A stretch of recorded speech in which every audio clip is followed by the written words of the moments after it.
very soon, this is not going to be a Kiwi country, it's going to be an Indian country. Very soon, we're going to be totally controlled and governed by Indians. They're already saying that the top cop, this Indian top cop that they've outed for some corrupt measures at that level, what's new? But they're saying that this guy here could be New Zealand's next Indian Prime Minister in New Zealand. I'm telling you right now, this is critical. I want to say something else too while I'm here about this, because I think this is very important to show you the many events, religious events, that actually involves our politicians, from Prime Minister Luxon to also Mr. Hipkins, and then many other MPs indulging themselves in religion, basically dressing up in their religious dressage, going to temples, bowing down with a red dot, worshipping these religions. I find that incredibly hypocritical for a start, apart from a lot of other things, seeing our Prime Minister bow down and these guys involved so much in religion.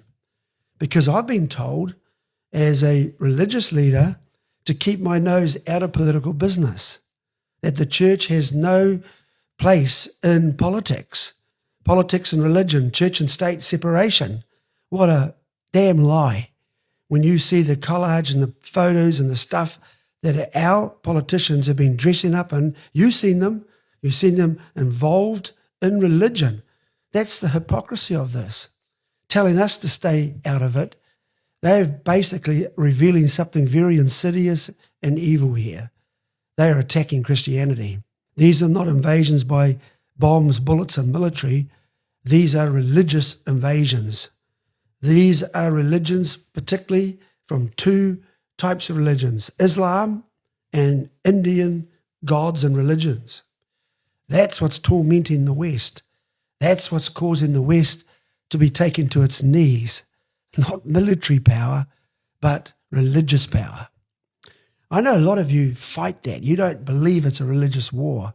You've got to be deaf, dumb, and blind not to see that when you see your politicians dress up in foreign religious wear and all this sort of stuff, and entertaining their temples and going to their celebrations and their pagan celebrations, wouldn't you start thinking now that this is a spiritual matter?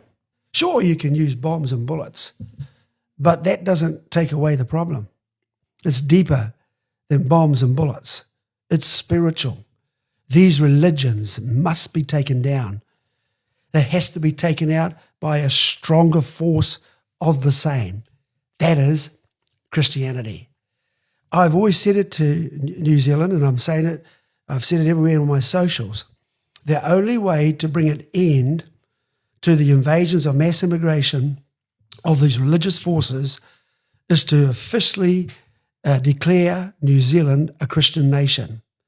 You fight me on that, but that's the very thing that stops in its tracks Islam and rampant Indian invasions.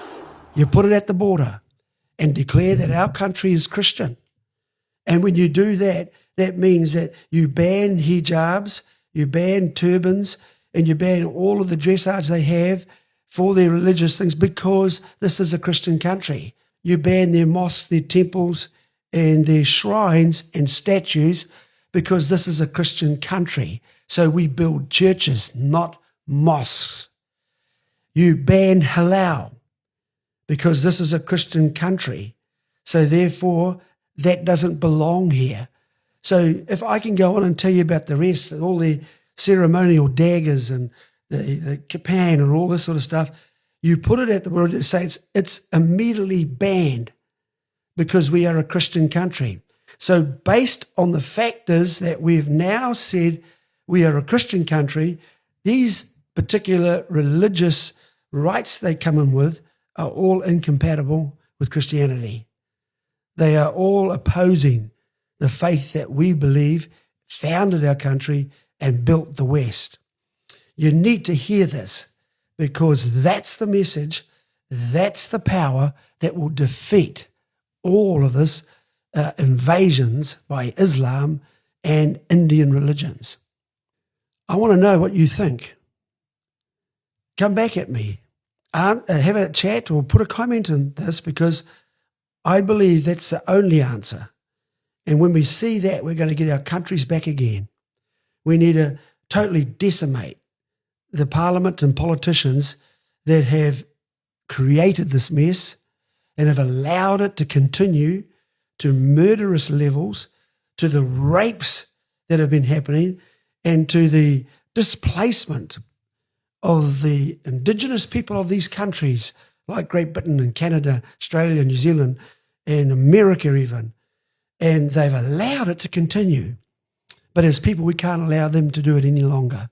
Why should a minority of voted representatives that we put in there now turn into traitors? They betray us. They are treasonous. They don't care about the people of their country.